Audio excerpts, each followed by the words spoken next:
Ibinahagi mo ang dagat pula, nagbigay ka ng daan. O lahat ay posible,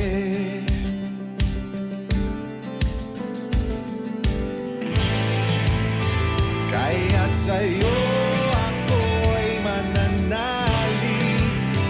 Ikaw ang Diyos ng langit at lupa, ikaw ang Diyos na makapangyarihan.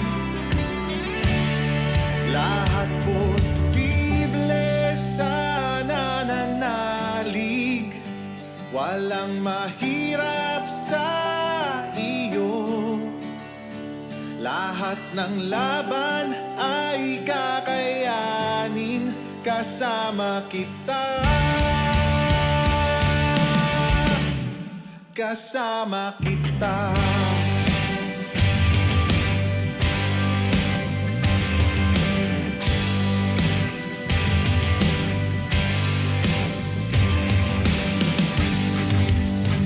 Walang bagyo na hindi tatahan, mararanasan ang kapayapaan. O lahat ay posible, wala nang hihigit pa sa iyong ngalan. Jesus, sa'yo ang katagumpayan. O lahat ay posible, kaya't sa'yo ako'y mananalig. Ikaw ang Diyos ng langit at lupa, ikaw ang Diyos na makapangyarihan.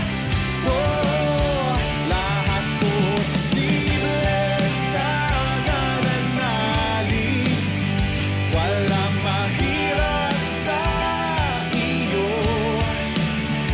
Lahat ng laban ay kakayanin kasama kita.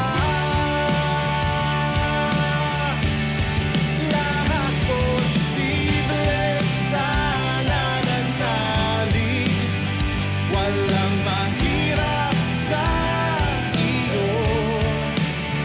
Lahat ng laban ay kakayanin kasama kita. Kasama kita.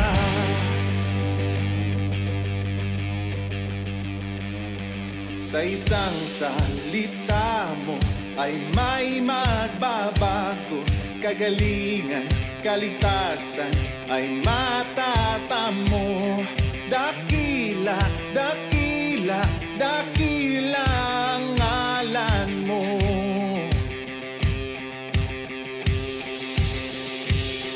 Sa isang salita mo ay may magbabago, kagalingan, kaligtasan ay matatamo.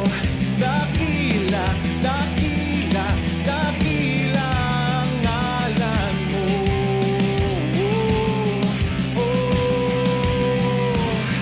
Sa isang salita mo ay may magbabago, kagalingan, kaligtasan ay matatamo.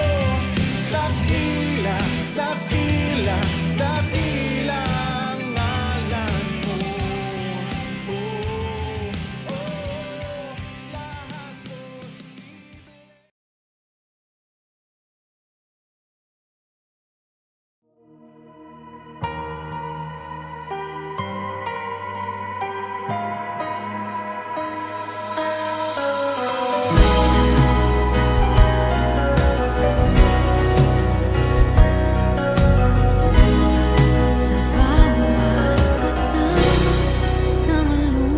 Si Yahweh ang sa aking kahinaan,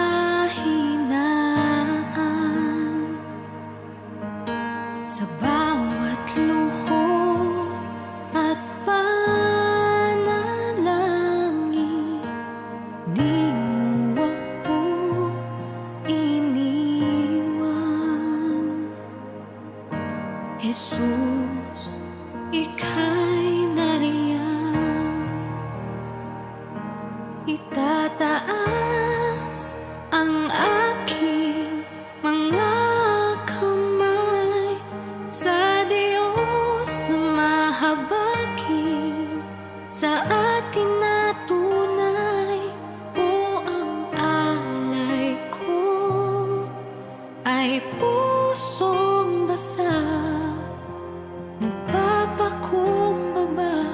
sa iyong presensya, maghari ka.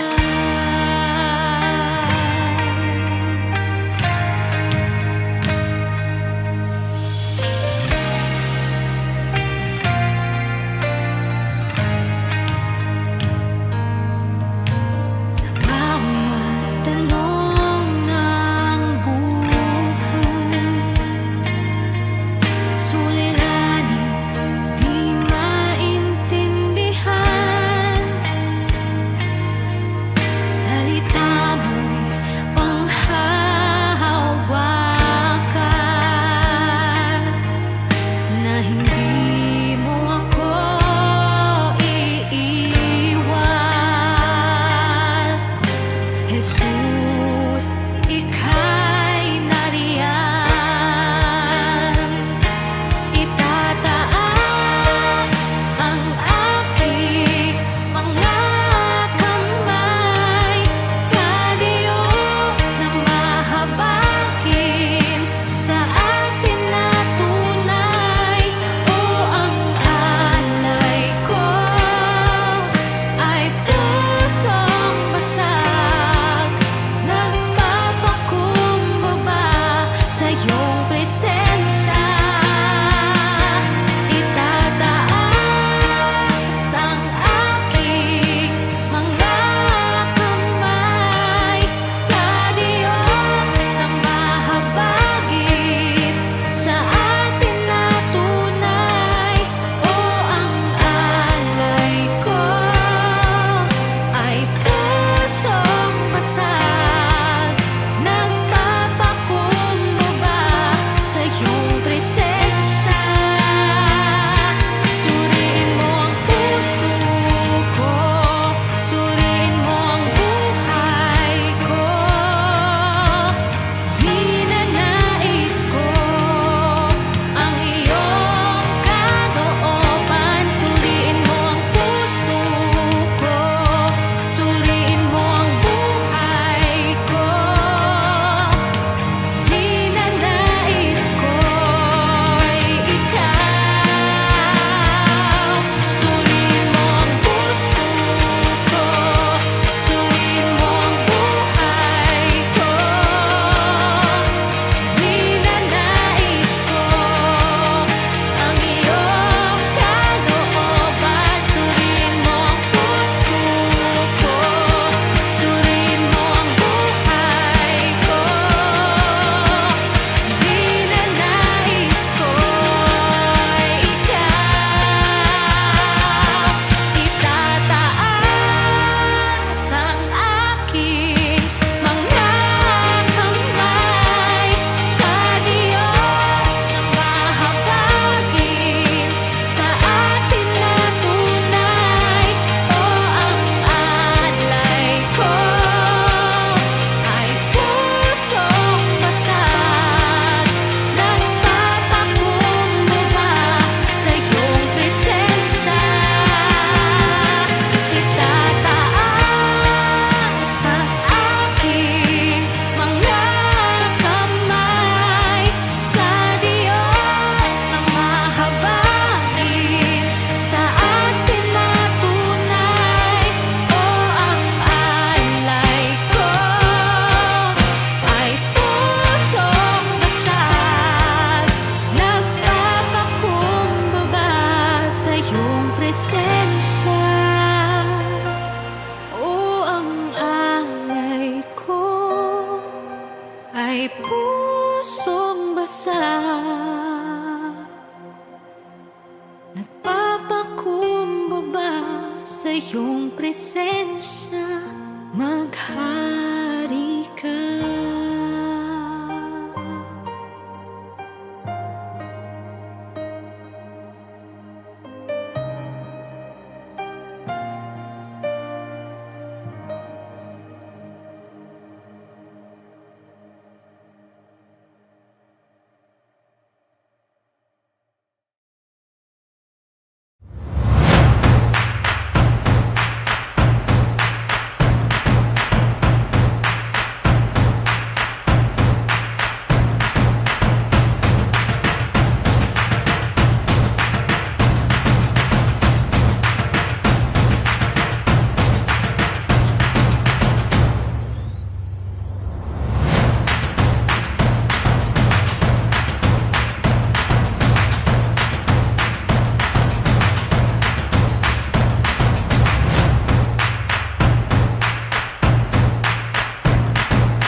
establish your kingdom.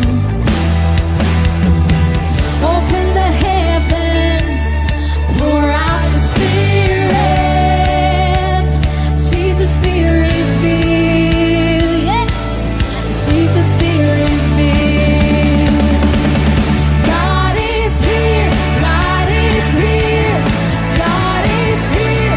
He is able. We draw near to see Jesus face to face.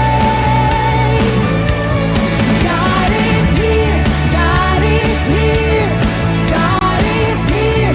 He is faithful. We draw near to see Jesus. Oh, Jesus, Spirit, fill.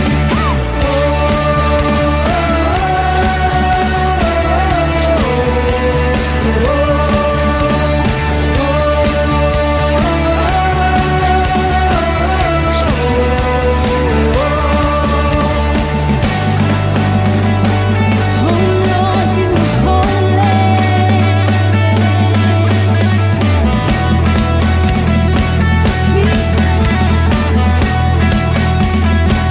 Come on, sing it out. Holy, we cry holy, hallelujah. God is here, holy Lord. Holy, we cry holy, hallelujah. God is here, oh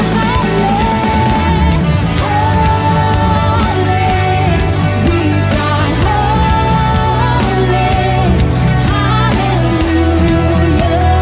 God is here. Come on, declare it. He's holy. Holy, we cry holy, hallelujah.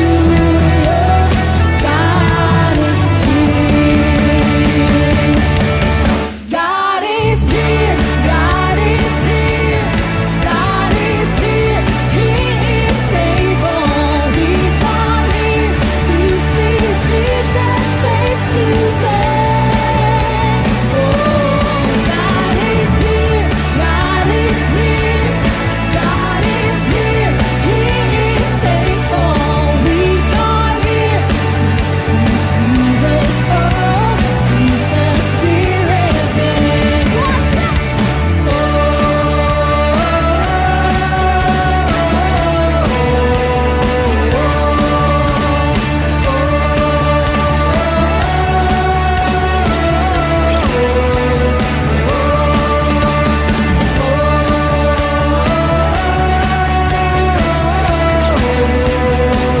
For the last time, come on.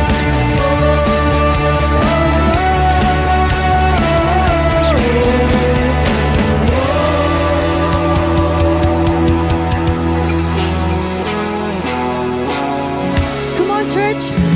Let's testify the goodness of God in our lives. Come on.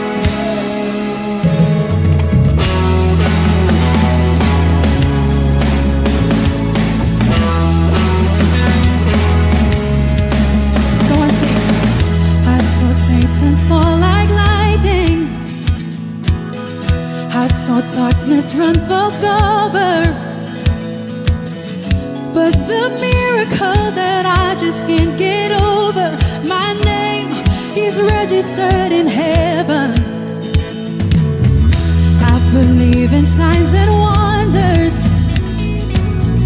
I have resurrection power. Still the miracle that I just can't get over, my name is registered in heaven. My praise belongs to you forever. This is my testimony from death to life. Just grace rewrote my story. I'll testify by Jesus Christ the righteous. I'm justified.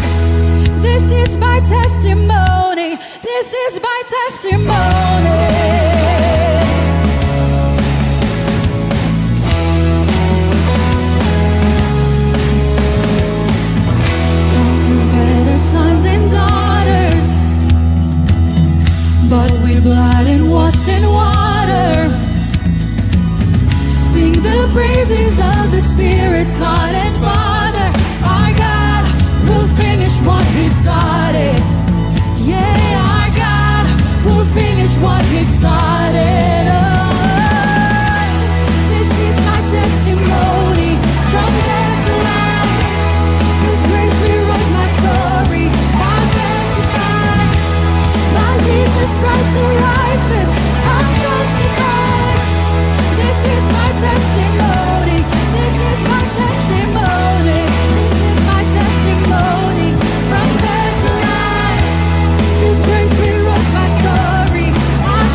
to come. Oh, I believe if I'm not dead, you're not done. Greater things are still to come. Oh, I believe if I'm not dead, you're not done. Greater things are still to come. Oh, I believe if I'm not dead, you're not done. Greater things are still to come. Oh, I believe if I'm not dead, you're not done. Greater things are still to come. Oh, I believe if I'm not dead, you're not done. Greater things are still to come. Oh, I believe.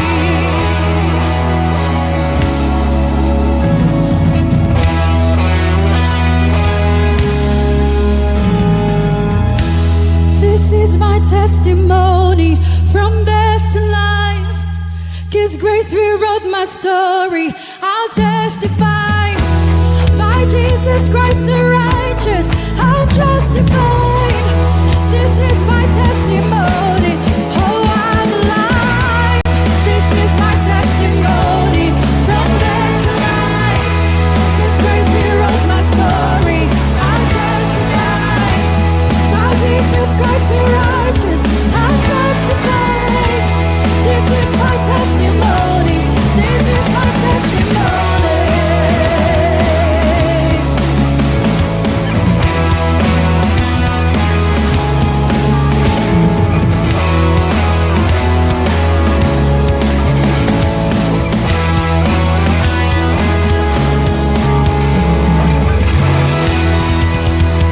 Hallelujah.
Isa pong pinagpalang umaga po sa bawat isa at welcome po sa ating Sunday Worship Cell Celebration Bahay Pagsamba. Kamusta po kayong lahat mga kapatid? Again, welcome po. September 24, 2023, araw po ng linggo, araw po ng ating pagsamba sa ating Panginoon. Magandang umaga po sa lahat po na nakatutok na po sa ating live broadcast at tayo po ay napapanood sa ating pong official YouTube channel, His Presence Church Cavite and Batangas. No po, huwag kakalimutang mag-subscribe, i-hit ang notification bell at syempre mag-comment na rin po at mag-like na po sa ating mga videos, no po, na at ganun din po, ano ba yan, nalilito na, at ganun din po mga kapatid, maaari nyo pong bisitahin ang ating pong official Facebook page, no po, na kung saan po napapanood po tayo ngayon ng live po sa ating pong Facebook page, ayan, para sa pamagitan po ng FB live streaming. Magandang umaga po sa ating lahat na nakatutok na po sa live broadcast, sa lahat po ng mga nagsishare ng ating pong live broadcast sa ating mga mahal sa buhay. Maraming salamat po. No po, pwede po nating i-share ito at ibahagi po sa ating mga mahal sa buhay sa pamagitan po ng pag-click ng ating share button dyan po sa bandang ibaba ng ating screen para po maipasa po natin yung link sa ating mga mahal sa buhay. Okay? Purihin po ang Panginoon. Kamusta po kayo sa lahat po ng mga maagang tumutok po sa ating live broadcast ngayon pong umaga dito po sa ating Facebook at maging sa ating YouTube channel. Maraming salamat po. At huwag kakalimutan mga kapatid, kung hindi pa po kayo nakaka-follow at like sa atin pong official FB page, mga kapatid, ang aking pong kahilingan, please click that button mga kapatid ng follow at like button para naman po lagi kayo updated sa lahat po ng ating mga gawain sa oras pong ito. Magandang araw po mga kapatid, welcome po again.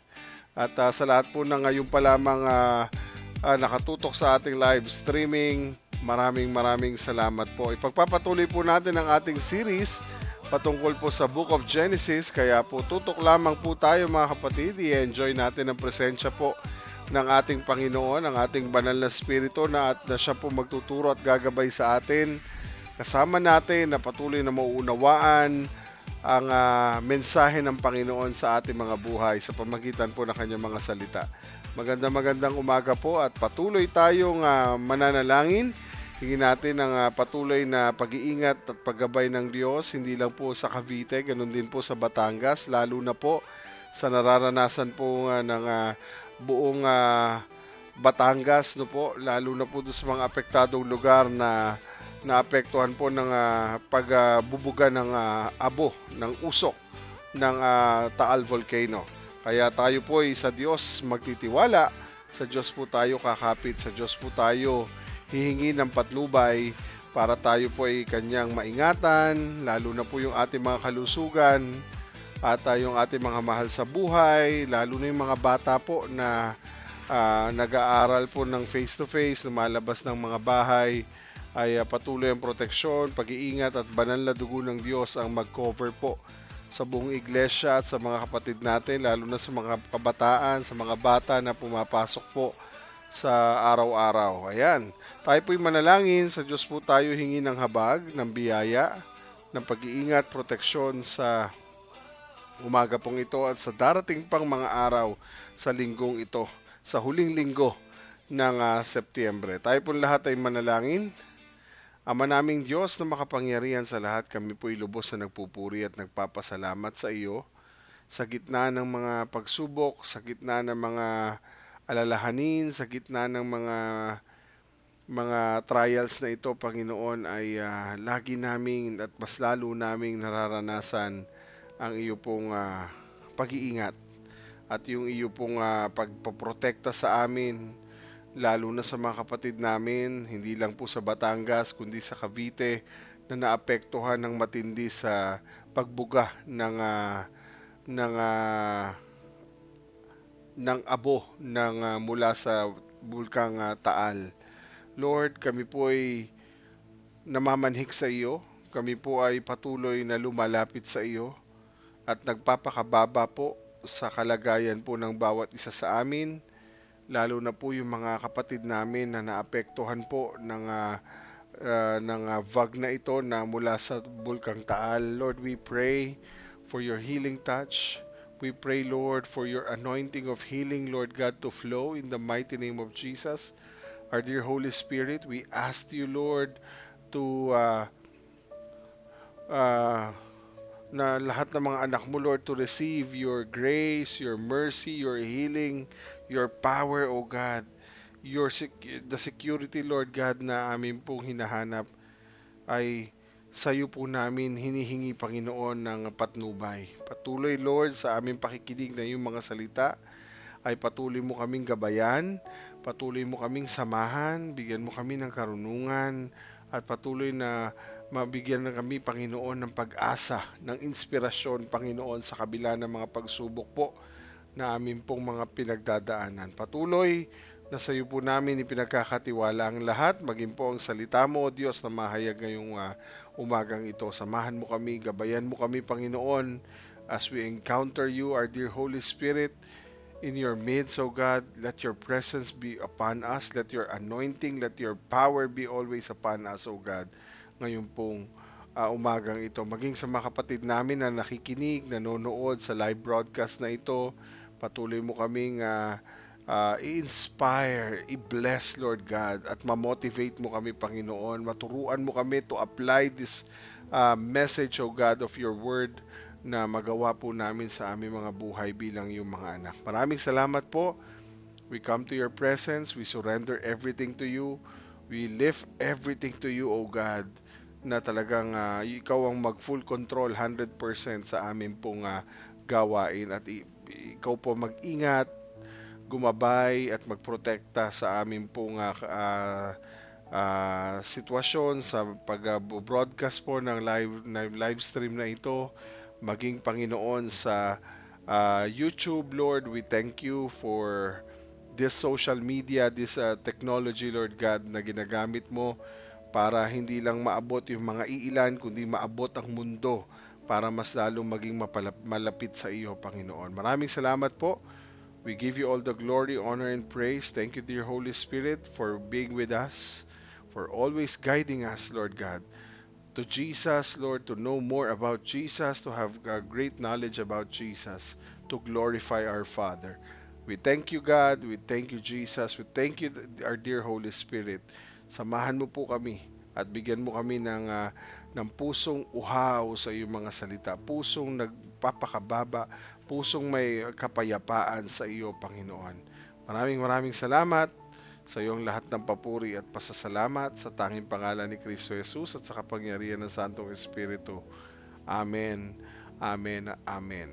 Nais po nating magpasalamat sa Diyos sa pag-iingat po ng Panginoon sa buong His Presence Church family at sa mga kapatid natin na naapektuhan po ng abo na nagmumula sa Bulkang Taal. At patuloy tayong manalangin para sa pag-iingat at hindi na muli mag-alboroto pa itong Bulkang Taal at wala nang maapektuhan at tulungan ng Panginoon ang bawat isa na matulungan magtiwala talaga, matulungan tayo ng Lord na magkaroon ng pananampalataya na sa gitna ng mga hamong ito, matuto nating piliin ng Diyos, sundin ng Diyos at manampalataya sa Diyos. Okay? So magandang umaga po sa ating lahat. Again, di pa tayo tapos mga kapatid. Tayo po ay nasa ating series ng Book of Genesis. Ipagpapatuloy po natin yung buhay ni Abraham. No po? At marami na po tayong pinag-usapan. Nagsimula po tayo sa series na ito patungkol sa great blessing and severe famine na pinagdaanan ng lingkod na si Abraham. Pinag-aralan din po natin at pinagbulayan ang salita ng Panginoon at binigyan tayo ng great wisdom and knowledge ng Lord from hindi lang po mula sa Ehipto, no? Tinuruan din tayo Canaan to Egypt and then Egypt to Canaan in the life of Abraham. So ngayon po, nang sila po ay mula sa Egypt patungo sa Canaan ay nangyari na po yung isang mabigat na pagsubok between Abraham and Lot, no? Doon po nagkaroon ng matinding conflict, no, between doon sa kaniyang mga herdsmen na kung saan nag-aaway-away na sila sa paglaki ng kanilang ari-arian ay laging nandoon yung matinding conflict. So nagkaroon din po ng proposal na magkaroon ng magandang solusyon para sa kanilang conflict, no? Mas pinili ni Abraham na mag-propose ng solusyon para sa kanyang pamangkin na si Lot para wala na magkaroon ng gulo, hindi na magkaaway-away pa.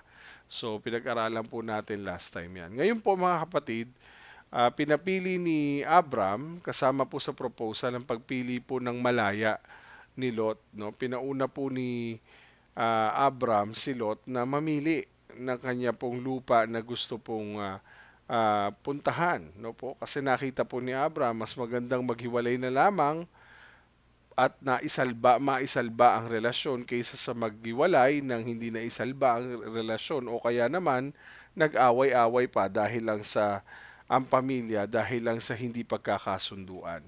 So tingnan natin kung ano po ang pinili ni Lot. No po, kasi sabi ni Abraham, pag pinili mo ay kaliwa, sa kanan ako. Pag pinili mo ay kanan, sa kaliwa ako. So, ibig sabihin, ikaw ang mamimili kung anong gusto mo. Ikaw ang mamimili, choice mo yan, kung ano ang iyong pipiliing lugar na kung saan doon ka pwede, doon ka magpapastol ng iyong mga ng hayop, ng iyong tupa at maninirahan, doon mo papastulin ang iyong mga tupa. So, yung lahat ng hayop na meron ka, lahat ng iyong ari-arian, doon ka sa mapipili mong lugar, mauna ka na, no?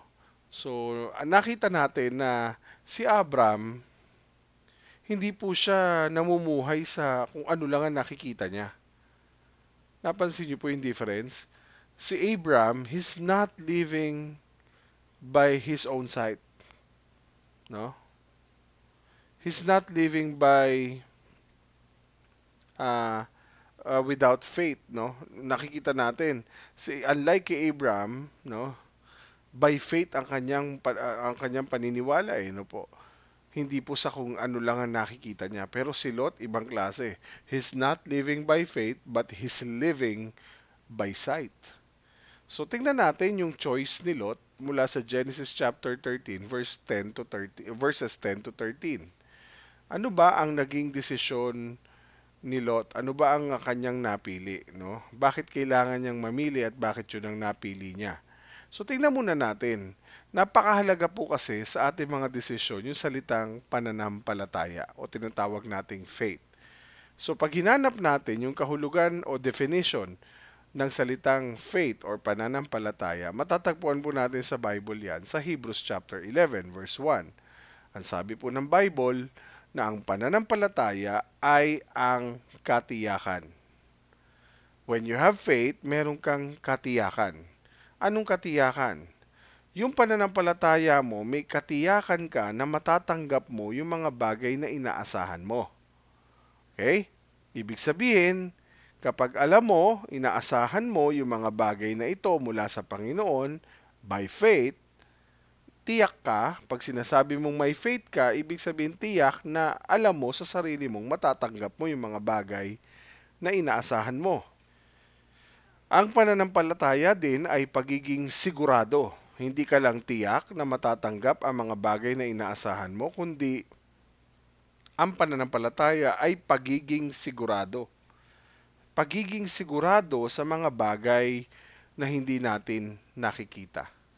Alam niyo po, yung Hebrews chapter 11 verse 1, ang tunay na isa sa mga heroes of faith talaga na maaalala natin dyan ay walang iba kundi si Abram. Pero kay Lot, mga kapatid, hindi ito lumabas. Hindi ito naipakita, no po. Kasi si Lot, no, nagdesisyon po siya batay sa kung ano ang nakikita niya. Balikan natin yung verse 10 ng chapter 13. Tumanaw si Lot sa paligid. Inuna niya pong tanawin yung kanyang paligid. At nang matanaw po ni Lot ang kanyang paligid, nakita niya ang kapatagan ng Hordan. Nakita niya, wow!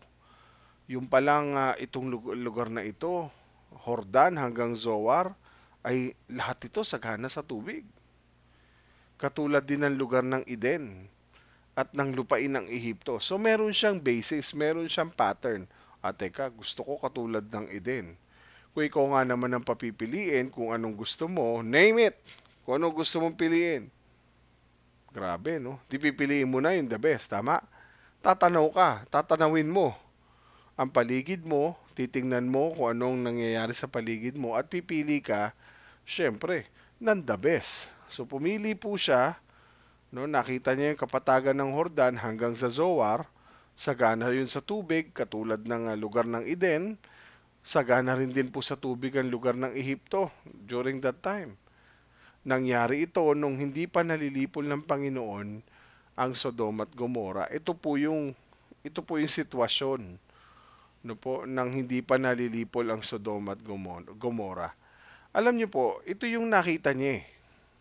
So napakahalaga po kasi yung nakikita mo. No? Sa tao, napakahalaga ng tinitingnan at nakikita mo. Actually, practical, kung iisipin natin, parang pinili lang naman ni Lot yung practical. Kasi kailangan ng maraming tubig. Kapag may alagang hayop, napakahalaga po ng tubig. Tama? Pero pansinin nyo mga kapatid, pansinin nyo po. No po, nais ko po kayo maging matalino at mapagmatsyag. galing sa banal na spirito, mukhang maganda naman talaga yung choice, no? Papansinin natin yung isinalarawan nung narrator, no, ng Genesis, no po. Makikita natin inahalin tulad sa lugar ng Eden. No? Genesis 12:10. Makikita natin parang ang tubig parang katulad ng lugar ng Eden, ng lupain, pati ng lupain ng Ehipto. Pag sinabi mo yung lupain ng Eden, katulad ng lupain ng Eden, para bang ikinumpara sa tulad ng halamanan na nilikha ni Yahweh. Wow, may pagkakahambing mga kapatid. Ibig sabihin, sabi nung narrator, yung tinanaw ni Lot ay may kahaling tulad, kaparehas, doon sa halamanan ni Yahweh sa Eden. Meaning, like Garden of Eden. Yun po yung tinutukoy eh. So kapag kamuka ng Garden of Eden, pagkamuka ng ginawa ng Diyos, mukhang maganda naman talaga. Tama? Mukhang maganda yung choice na pinili ni Lot.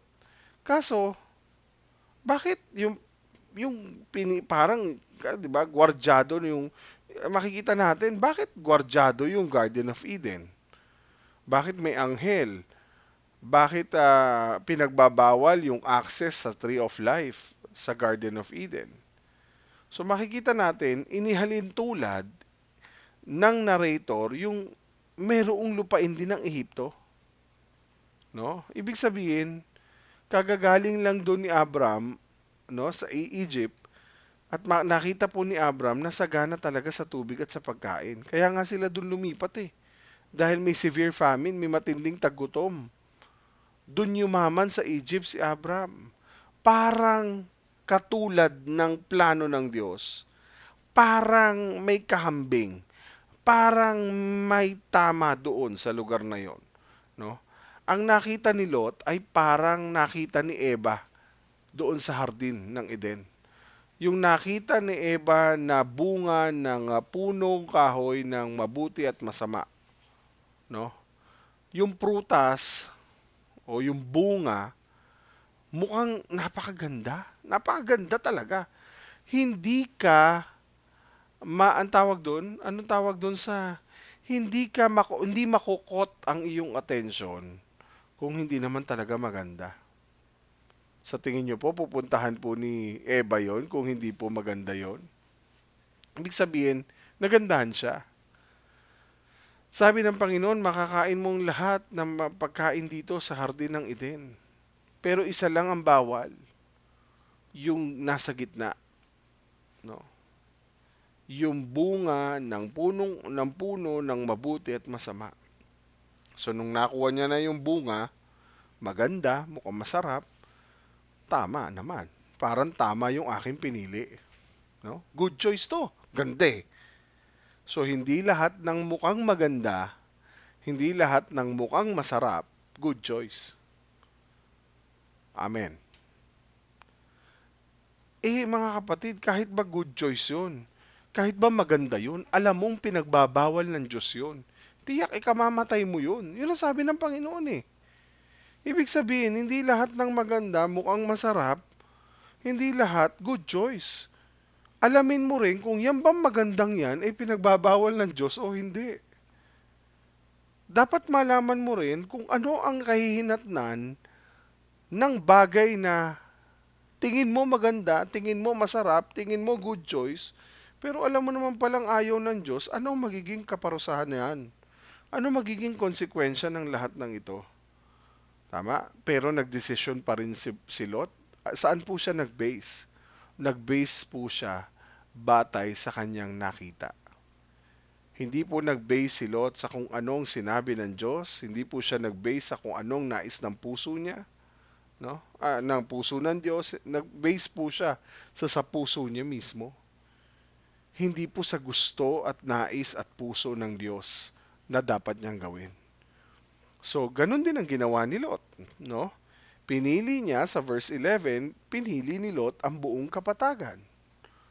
Pinili niya, dahil yun ang maganda, pinili niya ang buong kapatagan ng Hordan sa silangan. Sa ganoong paraan, naghiwalay sila ni Abram.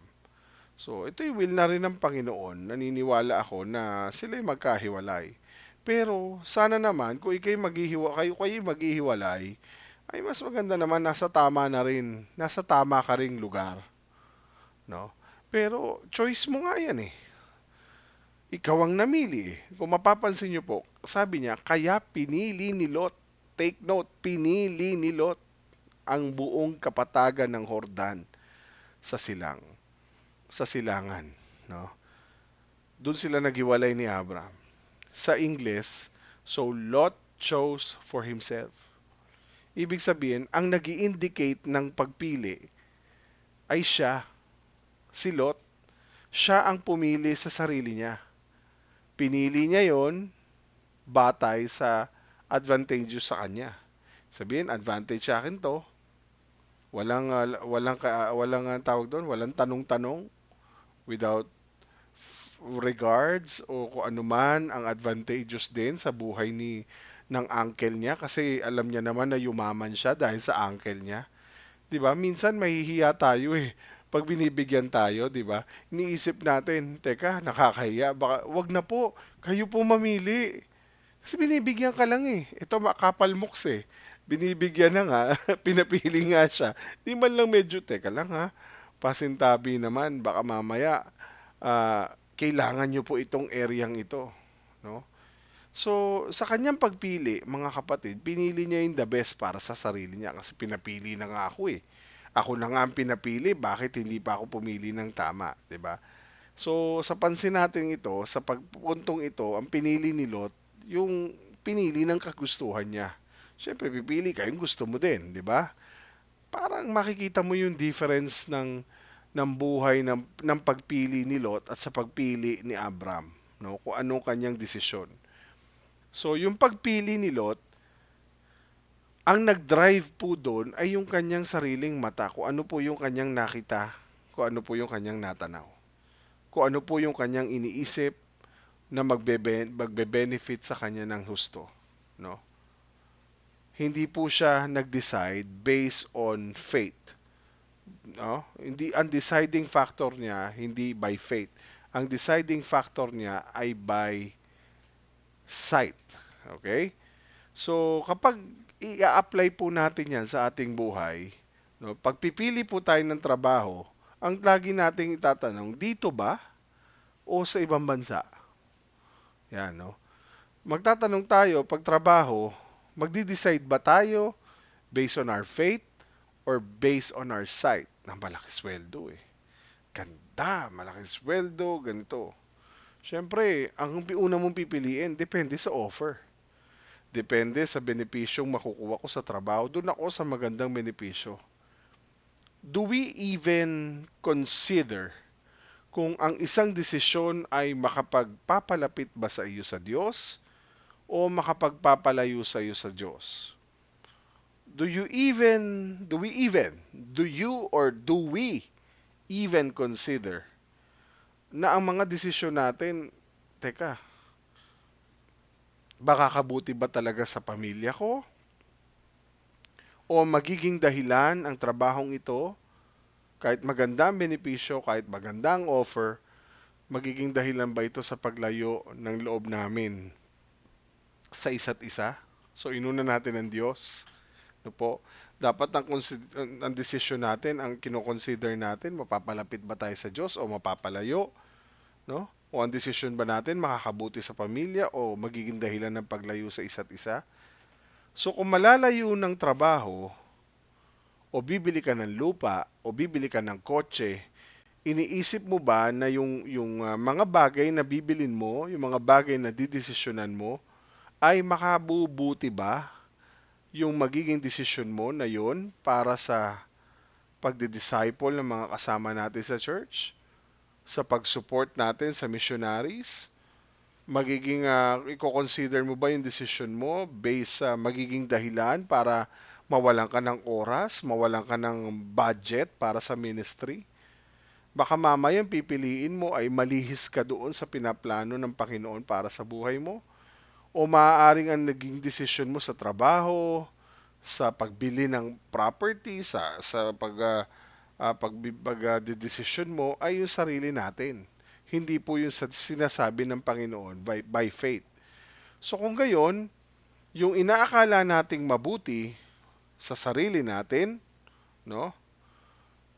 Inakala nating mabuti sa sarili natin, kung hiwalay naman po tayo sa kalooban ng Diyos, ito na po ang simula ng ating kapapahamak.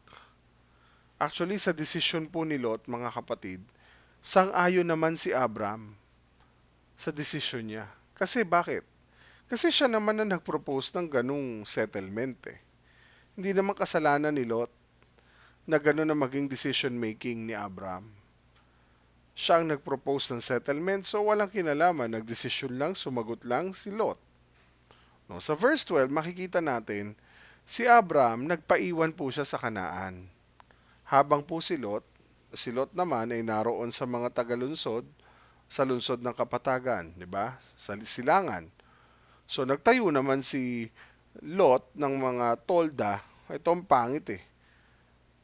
Nanirahan ka na nga sa lunsod ng kapatagan, na advantageous sa iyo at sa iyong mga alaga, sa iyong ari-arian, sa iyong pamilya, patag. Mahirap po magtayo sa hindi patag ang lupa eh. Kasi ang hirap pagtayuan yan. Ang laki ng tambakin yan.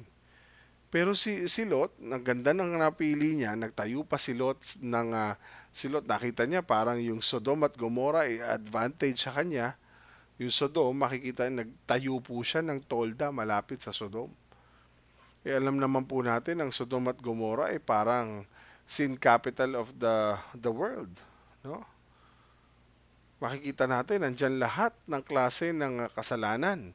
So kapag narinig natin ang salitang Sodoma o Gomorrah, negative po ang rinig natin diyan. Negative ang dating, pangit ang dating. Masama naman talaga ang mangyayari later on. Ito po ang nangyaring itong pagpili ay bago pa gunawin ng Diyos, no?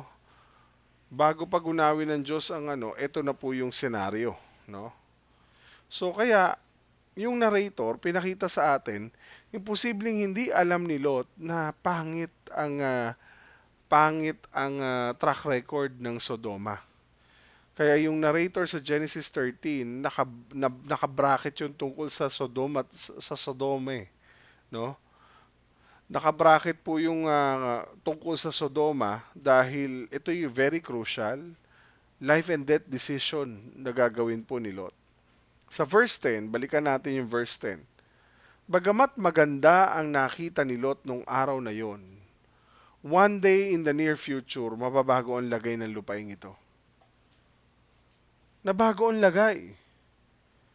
No? One day mababago yung future na pinili niya. Nagpapaalala sa atin that we cannot put our hope and our security sa mga material possessions. Dahil hindi po tayo sigurado. Walang kasiguraduhan sa mundong ibabaw. Wala tayong pwedeng sabihin atin sa mundong ibabaw. Sabi nga ng Bible, dumating ka ditong hubot-hubad, aalis ka ng wala. 'Di ba? Dumating ka ditong wala, babalik ka sa Diyos ng wala. So material possession, no? Ang material possession, we cannot put our hope to our material possession. Kahit gaano pa karami, kahit gaano pa ito kalaki, mawawala lahat ito. Nangyari po ito noong hindi pa natutupok ang Sodom at Gomorrah, mga kapatid. So gaano man karami ang tubig sa lugar na pinili ni Lot, isang araw, kasama po sa maapektuhan po pag napaulanan na ng Diyos ng apoy sa Genesis 19 ang Sodom at Gomorrah. Bakit?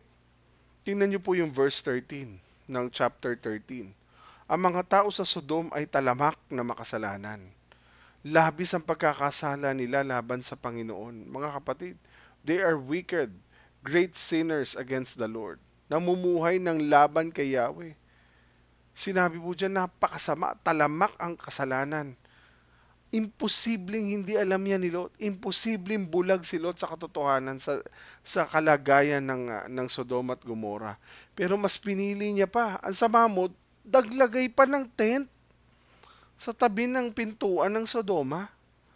Pinili niya ang akala niyang maganda, advantageous para sa kanya. Sa dulo nito, hindi naman pala. Mga kapatid, Alam mo nang makasalanan, alam mo nang talamak ang kasalanan, alam mo nang labis ang pagkakasala laban sa Panginoon sa lugar na yan, sa trabahong yan, alam mo nang lihis sa kalooban ng Diyos, alam mo nang hindi tama, alam mo nang ayaw ng Diyos, alam mo nang lihis sa sinasabi ng salita ng Diyos, gumising ka. Kumbaga common sense, alam mo na. Alam mo nang hindi tama, alam mo nang may masamang mangyayari sa iyo, pumunta ka pa rin. So masama na pero maganda pa rin sa kanya. Masama ang mangyayari sa mga tao doon. Alam natin, no? Talamak ang kasalanan tapos papasok ang Kristiyano na akala mo hawak-hawak mo ang buong kapangyarihan na para bang wala maapektuhan sa iyo. O, di ba? Masama ang mangyayari sa mga tao doon. Eh, gusto ba nating matulad sa kanila? Alam niyo po, sabi ni John Calvin tungkol dito, akala niya paraiso ang pinili niyang lugar, sabi po ni John Calvin. Pero yung pala, impyerno ang naghihintay sa kanya. Minsan, ganyan na nangyayari sa atin. When we decide and act not by faith, but by our sight. Hindi sa pananampalataya, kundi sa ating nakikita at tinatanaw. Mga kapatid, tandaan natin, baka akala natin malaparaisong lugar yung iyong tinutungtungan. Baka akala mo malaparaisong lugar ang iyong kinabibilangan ngayon. No? Paalala lang sa atin ng Panginoon, baka mamaya impyerno pa lang naghihintay sa atin. So ano po ang pangako ng Diyos? Ano po ang pangako ng Diyos, no? Sa ating lahat, ano ang pangako ng Diyos kay Abram? Ano ba ang pangako ng Diyos kay Lot? Ano ba ang nangyayari dito? Ano ba yung Lord's promise? Balikan natin. Kasi ibang-iba ito sa pananampalataya na meron si Abram sa pangako ng Panginoon. Hindi naman kapag sinabing nag-decide ka by faith, pikit mata ka na lang. By faith na lang to, pikit na ako mata. Hindi. Pikit ka na lang, pipikit mata na lang tayo, magbubulag-bulagan na lang tayo sa realidad ng buhay. Kapag sinabi nating by faith, hindi ko na titingnan, hindi na ako titingin, basta para kang bulag na wala ka ng direksyon. Hindi po ganun. No? Ang Lord's promise, mga kapatid, God is also inviting us to look for His promise. Yung tingnan, hindi lang yung kung ano yung abot ng paningin mo. Yung titingnan mo, hindi lang yung batay sa kung ano yung gusto mo, kundi titingnan mo kung ano ang gusto ng Diyos na ipakita para sa iyo. So kung si Lot kanina, tumingin-tingin sa paligid, nakamasid, nakita niya kung anong tingin niya sa lupain na maganda. Ito namang si Abraham, ang Diyos mismo ang nagsabi kung anong titingnan niya. Kanina sabi niya kay Lot, kanan at kaliwa lang. Ngayon naman sa verse 14, tingnan natin. Nang makaalis na si Lot, ako talagang kapag may Lot, no? Hindi mo makikita nang nakaalis si Lot. Sinabi ng Panginoon kay Abram, mula sa kinatatayuan mo, Abram, no? Tingnan mong mabuti ang paligid. O mula doon sa kinatatayuan mo, parehas, tumanaw ka sa palibot mo. Ang kaibahan nga lang, ang tanaw ni Lot, malayo Pero sabi ng Panginoon kay Abram, mula sa kinatatayuan mo, dyan sa kinatatayuan mo, tingnan mo mabuti ang paligid. No? Compare mo naman sa ginawa ni Lot na sinasabi, Lot lifted up his eyes and saw. Pero dito sabi ng Diyos, tanawin mo ang lahat ng makikita mo. Literally, northward, southward, eastward, westward, tingnan mo. Yan, no? Tingnan mo, ang pangako ng Diyos, pinatibay pa ng Diyos, hindi lang tulad sa sinabi niya sa 12:7, no? Na mapapansin natin sa verse 10. Tumanaw si Lot sa paligid at nakita niya ang kapatagan. Yan yung ginawa ni Lot kanina. Tingnan natin sa 12:7. Yung pangako ng Diyos. Nagpakita ang Panginoon kay Abraham, sinabi sa kanya, lupain ito, ibibigay ko sa lahi mo. Kaya gumawa ng altar si Abraham para sa Panginoon. So makikita natin na ibibigay talaga. Pinagtibay ng Diyos na hindi lang tulad sa sinabi niya sa Genesis 12:7 na ito, na ibibigay niya sa lahi ni Abram ang lupa. Ngayon naman, puntahan natin Genesis 13:15. Ito pa, pinagtibay niya pa. Ang buong lupain, ang lahat ng lupain na maaabot ng paningin mo, Abram, ibibigay ko sa iyo. Lahat ng maaabot ng mata mo, ibibigay ko sa iyo. At sa mga lahi mo, magiging inyo ito magpakailanman. So sabi ng Lord, hindi buong lupain matatanaw mo, ibibigay ko sa iyo, magiging pati doon sa magiging lahi mo magpakailanman. Sabihin, maganda sa Panginoon, hindi partial. Buong lupain ang binibigay. Hindi pansamantala lang. Ang binibigay ng Lord magpakailanman, forever. Hindi loser si Abram sa deal nila ni Lot, no? Hindi nagkamali ang Diyos kung ba't niya inalaw ito. Akala ni Lot siya ang panalo. Pero maraming namamatay sa maling akala. Kung marunong ka magparaya, ang Diyos ang bahala. Ulitin ko po yun. Kung marunong kang magparaya, ang Diyos ang bahala. Yung akala ni Lot na siya ang panalo, pero maraming namamatay sa maling akala. Ang maganda dito, may reaffirmation pa nung promise eh. Nung una, siya'y magiging isang great nation. Mga kapatid, gagawin kitang isang tanyag na bansa. Tanyag na bansa ang lahi mo, pagpapalain kita, magiging tanyag ang iyong pangalan at sa pamagitan mo marami ang pagpapalain. Ngayon naman, sa verse 16, inaffirm na naman, reaffirmation, pararamihin ko. Ito na po yung text natin ngayon. Pararamihin ko ang lahi mo na kasindami ng buhangin sa buong mundo. Ang buhangin ay hindi kayang bilangin, kaya ang mga lahi mo ay hindi rin mabibilang. So wala pa siyang anak kahit isa. Pangako ng Diyos na bibigyan siya hindi lang isang anak, kundi isang lahi na hindi mabibilang sa dami. So based on the promise of the Lord, heto ang utos niya sa kanya. Ito ang utos ng Diyos sa kanya. At sinong hindi gaganahan na gawin ang pinagagawa ng Panginoon kapag may ganitong klaseng promise? Balikan natin. Puntahan natin verse 17 na tayo ng chapter 13. Ano po sabi? Lumakad ka, Abram. Lumakad ka. Ikutin mo ang buong lupain. Lahat ng ito, ibibigay ko to sa iyo. Libutin, hindi para mamasyal, kundi bilang senyales na lahat ng matutuntungan ni Abram ay pwede niyang angkinin legally yung ownership. Bakit? Kasi sabi ng Diyos, I will give it to you.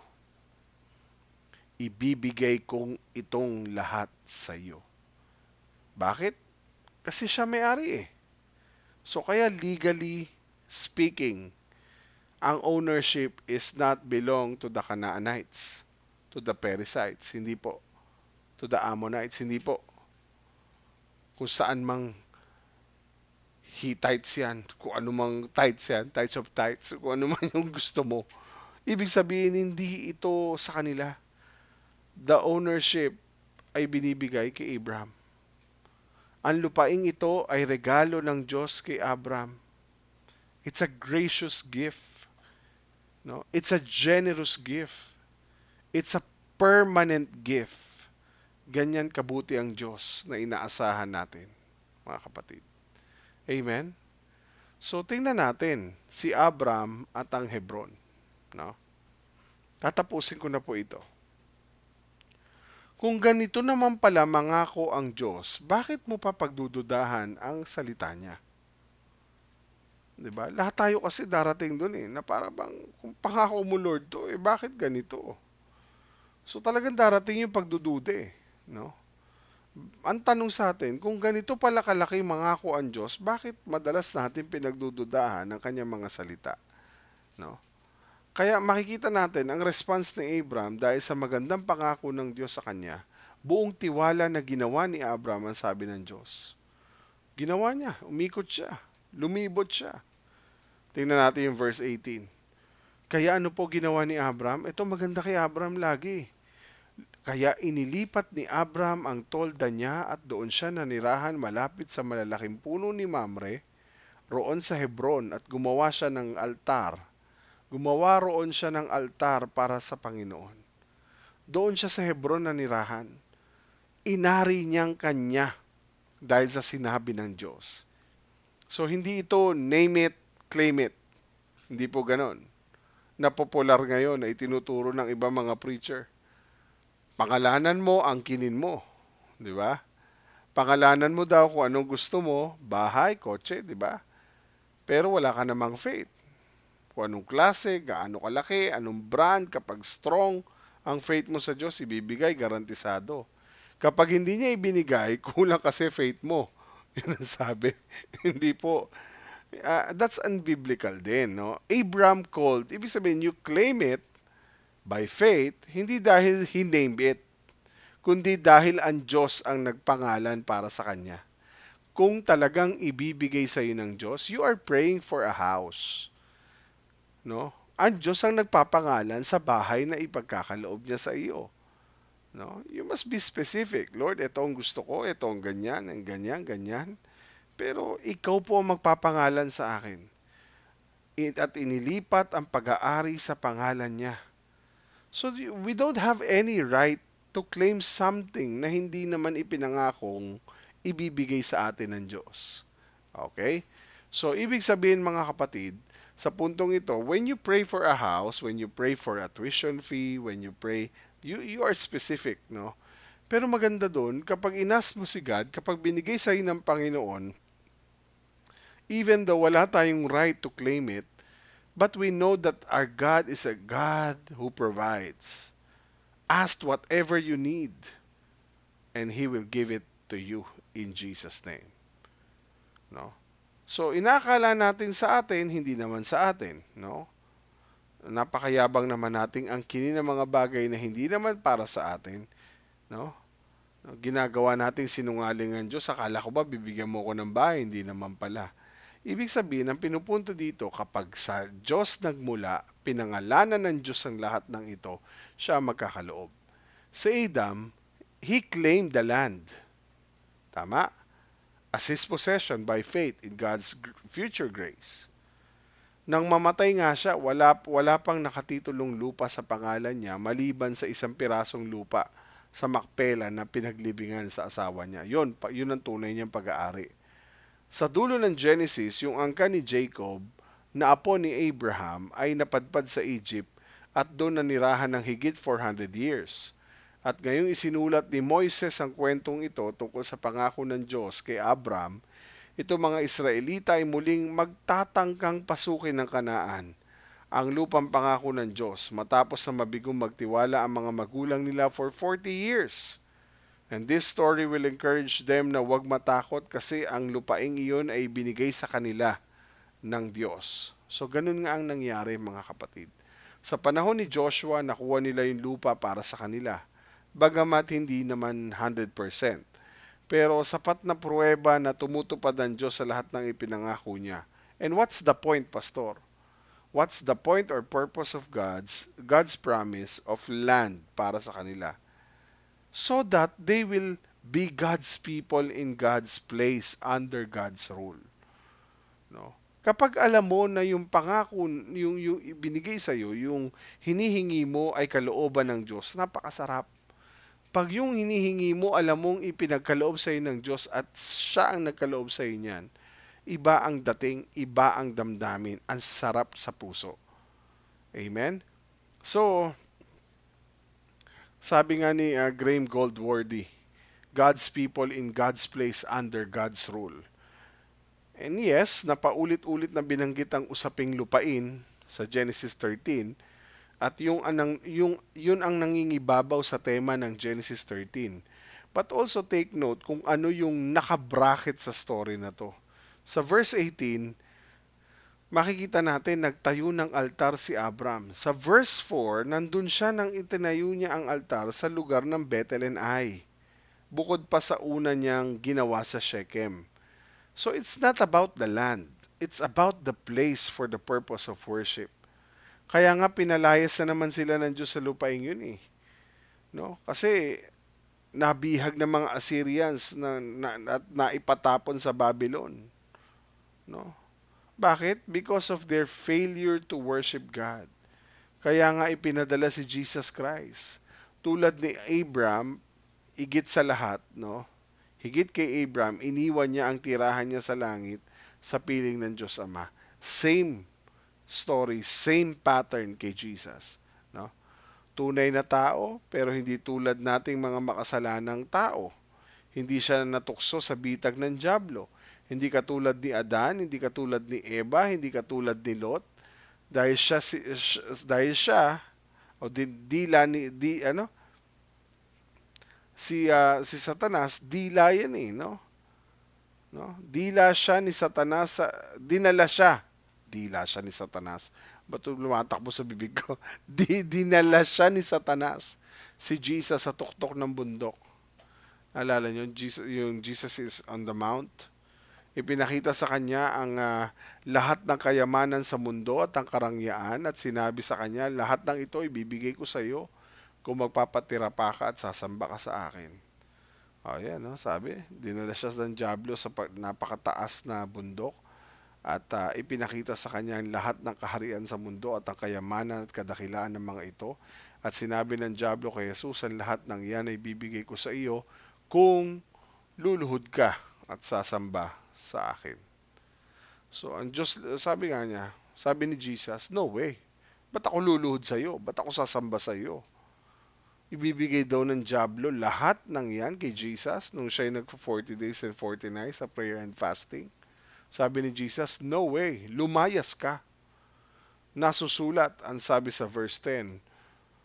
No? Sumagot si Jesus lumayas ka, Satanas, sapagkat sinasabi ng kasulatan, sambahin mo ang Panginoon mong Diyos at siya lamang ang iyong paglilingkuran. Buo ang tiwala ni Jesus sa sinasabi ng kanyang Ama, sa pangako ng Diyos. No shortcut to glory. His way to glory is the way to the cross. No, way of the cross. At hanggang sa krus, pinaglingkuran niya ang kanyang Ama. Ibinigay ni Kristo ang kanyang buhay para maibigay sa atin ang pagpapalang ipinangako kay Abraham.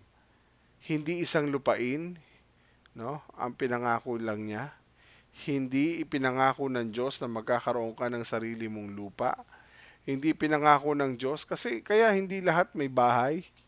Hindi lahat may lupa, may sariling bahay, may sariling lupa. May sariling kung ano man, no, yung iba nangungupahan. He doesn't promise that. You can pray for that. Tama mga kapatid? Walang pinangako ang Diyos na ibibigay niya sa iyo yan.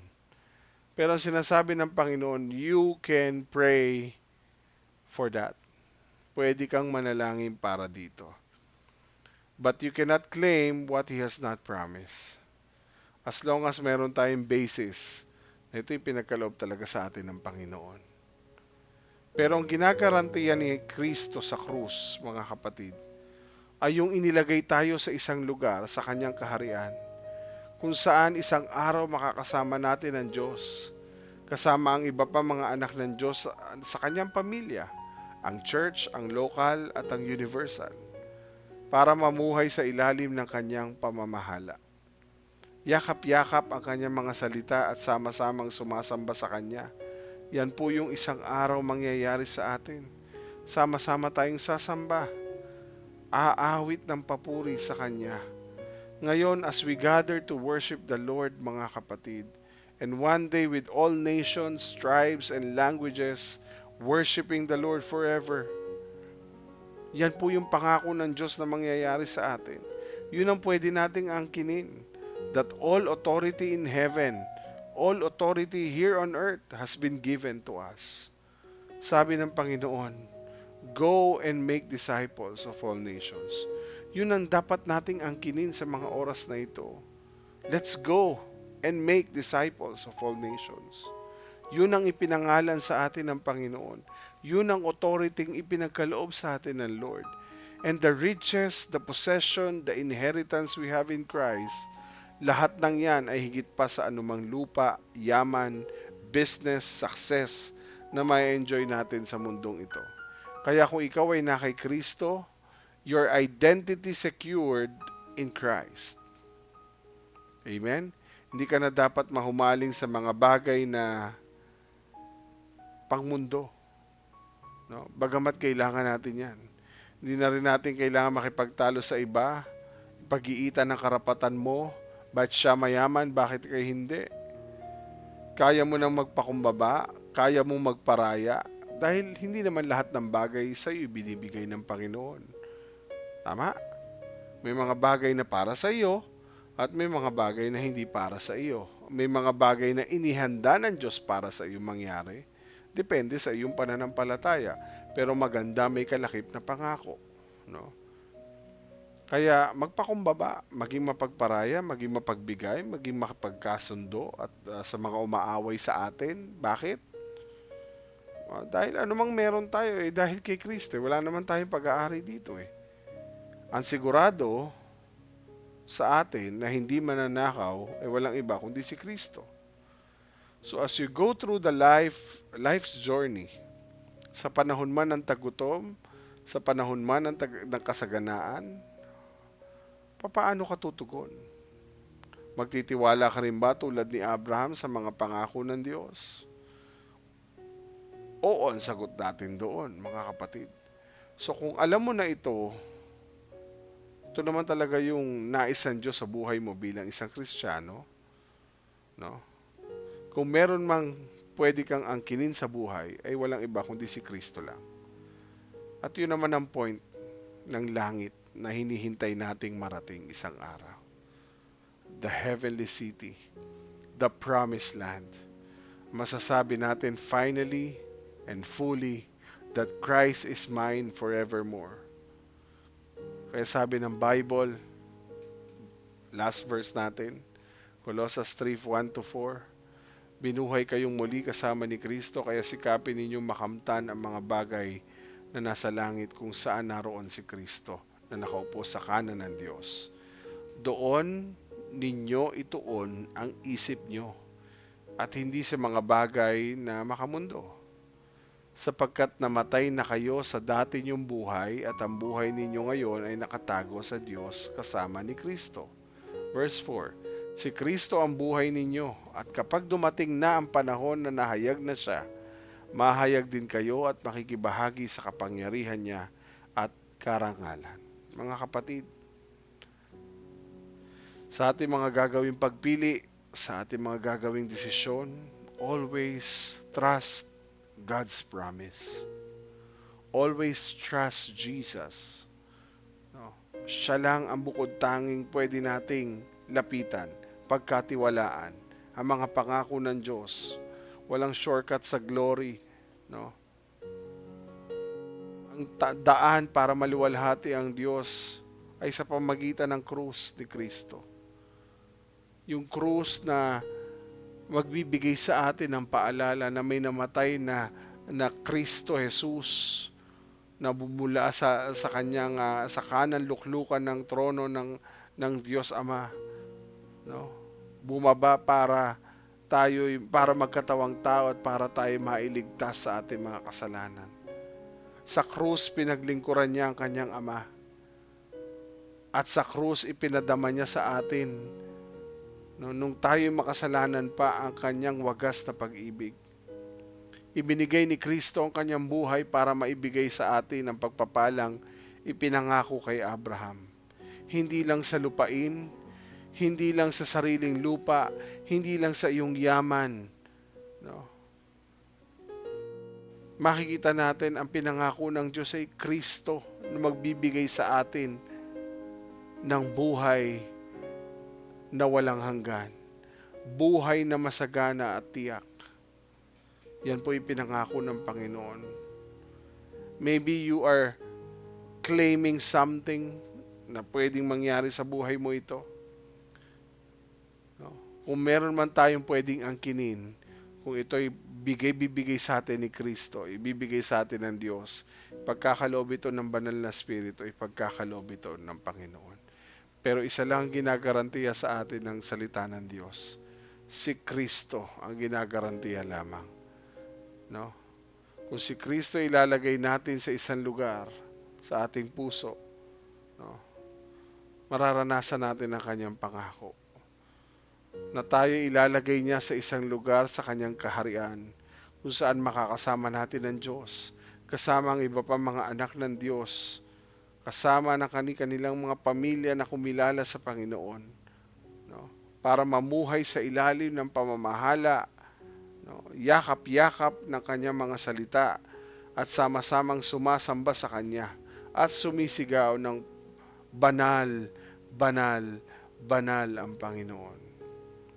Ngayon, as we gather to worship the Lord, and one day, with all our nations, with all the tribes and languages, we will worship the Lord forever as one. Kaya angkinin natin, si Kristo ang susi para sa ating mga buhay. At kung meron mang mananatili dito ang salita ng Diyos, yung pangako ng Diyos sa ating lahat. Tayo po lahat ay manalangin. Ama naming Diyos, maraming salamat po sa iyong kabutihan, sa iyong paggabay sa amin, sa pagtuturo sa amin, Panginoon, na piliin ang mga desisyon sa aming buhay. Piliin hindi lang yung maganda, hindi lang yung basta maganda sa paningin, kundi piliin ang tama at naaayon sa kagustuhan mo. Tulungan mo kami, Panginoon, na makita sa aming buhay ang kahalagahan ni Kristo.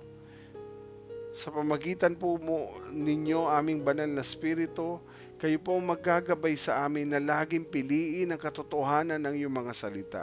Piliin ang katotohanan nito at manampalataya sa Panginoong Hesukristo. Dahil alam namin, Panginoon, higit ang plano mo, higit ang nais mo, higit ang gusto mong mangyari sa buhay namin. Hindi ayon sa kagustuhan namin, kundi sa kagustuhan mo, Panginoon. Dahil hindi lahat ng gusto namin, gusto mo. Hindi lahat ng kaloob namin, na niloloob ng aming puso ay kalooban mo, Panginoon. Tinuturuan mo kami na mas magtiwala ng lubos sa iyo, Panginoong Hesus. Magtiwala ng lubos sa iyo, aming banal na Espiritu. Dahil ikaw ang tunay na may susi para makita namin ang katotohanan na ikaw ang dahilan ng lahat ng ito. Ay nagpapasalamat kami, Panginoon, sa biyaya mo, sa pag-asang dulot mo, sa bigay mo sa aming katotohanan, aming banal na Espiritu, na manatili po itong yaman sa aming mga puso, ang iyong mga salitang itinuro mo sa amin. Piliin namin ang laging mapalapit sa iyo. Piliin namin kayo, Panginoon, sa lahat ng aspeto ng aming mga buhay. Kaya nagpapasalamat kami, Panginoon, na kung kami ngayon ay nasa iyo na, Panginoon, nakakilala na kami sa iyo, nakahingi kami ng tawad, at tinanggap ka namin sa aming puso at ang iyong buhay na walang hanggan. Tulungan mo kami na lumakad sa nais ng banal na Espiritu sa aming buhay. Tulungan mo po kami, our dear Holy Spirit, na talagang makita ang halaga ng lumalakad at namumuhay ng ayon sa ninanais ng banal na Espiritu. Kaya Lord, help us. Tulungan mo kaming magpakumbaba. Tulungan nyo kaming makita ang halaga ng Panginoong Hesukristo sa aming mga buhay. Maraming salamat po. Sa iyo po kami magtitiwala. Ikaw ay amin at ang pangako mo'y mananatili sa aming mga buhay. At kung meron man kaming dapat panghawakan, walang iba kundi kayo yun, Panginoon. Gaya ng iyong sinabi, Panginoon, nang binuhay na muli si Kristo, binuhay kaming kasama muli ni Kristo. Kaya tulungan mo po kami, aming banal na Espiritu, na ituon ang aming pag-iisip sa mga bagay na makalangit, kung nasaan ang kinaroroonan ni Kristo, na siya'y nakaupo sa kanan ng luklukan ng Diyos. Yung mga bagay na panlangit ang aming isaisip sa pamagitan ng iyong tulong, aming banal na Espiritu. Hindi yung mga bagay na panlupa lamang, Panginoon, sapagkat namatay po si Kristo at ang kanyang buhay ay patuloy na ang aming buhay ay nakatago sa Diyos. Kasama ni Kristo. Si Kristo ang aming buhay. At kapag siya'y nahayag na sa aming buhay, mahayag din kaming kasama niya at makakahati kami sa kaluwalhatian at yaman na ipapamana ng Diyos Ama kay Kristo. Lahat ng ito ay dahil sa iyo, Panginoon. Tulungan mo kami na mas makilala ka namin, Panginoon Jesucristo, sa aming mga buhay, na manatili kaming nakakapit, nagtitiwala, sumusunod sa iyong kalooban. Maraming salamat po. Thank you, Lord. Thank you, dear Holy Spirit, for this wonderful message na amin pong natanggap mula sa iyo. Sa iyo namin binabalik ang lahat ng papuri, pasasalamat sa matamis sa pangalan ni Kristo Jesus at sa kapangyarihan ng Santong Espiritu. Amen. Amen. At Amen. Praise God, mga kapatid. Magandang umaga po sa ating lahat. Muli, tayo nagpapasalamat sa lahat po ng mga first-timers, sa lahat ng mga kapatid nating tumutok mula simula hanggang sa dulo, sa lahat ng mga nag-share ng ating live broadcast. Kung di mo pa na-share, pwede nyo pong i-share, mga kapatid. At lagi nating isaisip, lagi nating piliin na mas maging mapalapit tayo sa Panginoon. Yan po yung nais ng Panginoon sa atin. Okay? Amen po. Sa mga nais po na magbigay ng ating mga kaloob at ikapu ng ating tithes and offering, you can give it online sa ating mga online platforms, mga kapatid. Naririyan na po, ipa-flash po natin sa ating screen. Papasalamat tayo, patuloy po tayo maging tapat sa Diyos, sumunod sa Kanyang pinag-uutos at patuloy na masunod ang Kanyang kalooban sa biyaya ng ating Panginoong Jesucristo. Magandang umaga po sa ating lahat. Happy weekend everyone. Mag-ingat po tayo. Ingatan tayo palagi ng Panginoon. Lagi tayo magtiwala, lagi tayo manampalataya. Tandaan natin, ang faith, garantisado, may katiyakan na sa biyaya ng Panginoon, mararanasan natin yung ano man ang ating hiningin, ano man ang ating paniwalaan. Ay napakahalaga po ng ating buhay, ay patuloy na sa Diyos tayo haasa. Ayan, magandang umaga po. Happy weekend everyone. Ingat po kayo sa lahat ng ating mga kapatid sa Cavite and Batangas. Patuloy tayong pagpalain ng Panginoon. At huwag kakalimutang i-like and follow ang ating official FB page. At huwag din naman kalimutang mag-subscribe at i-hit ang notification bell sa ating official YouTube channel. Maraming salamat po again. Now faith is the assurance of things hoped for, the conviction of things not seen. Let's always choose Jesus into our lives. God bless you. Magandang umaga po. God bless you. To God be all the glory.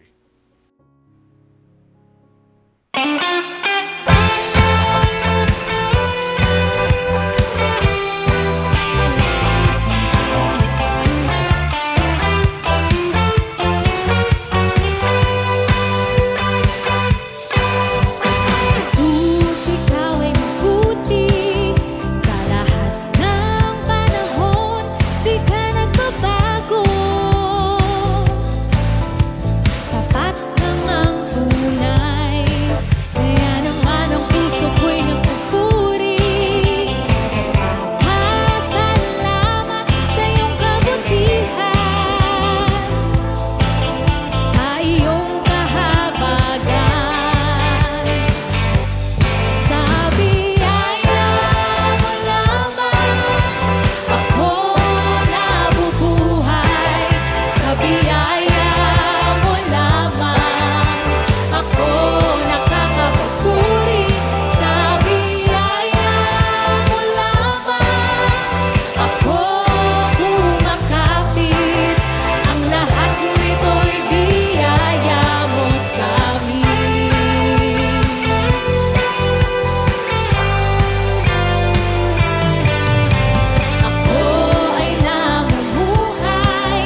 awa.